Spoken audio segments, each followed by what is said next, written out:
the matter of combining the prayers whenever it is necessary, you're the best one to decide whether it is necessary or not.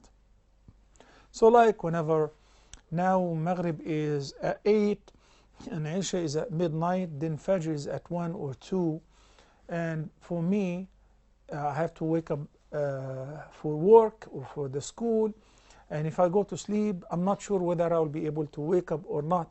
Some people, they have the strength, then it is best for them to pray Isha on time and not to combine. But whenever it poses a great difficulty and life becomes really difficult, then in this case you decide and you can combine. So it is not necessarily for everyone who give the ruling, everyone go ahead and combine.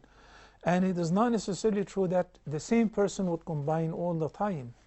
Well, today is a weekend, I'm not having work tomorrow.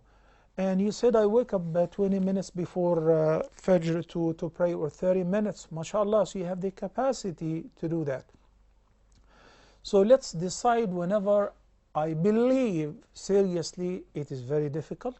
It is extremely difficult for me to wake up on time to pray Isha because it's very late. So tonight I'm going to combine.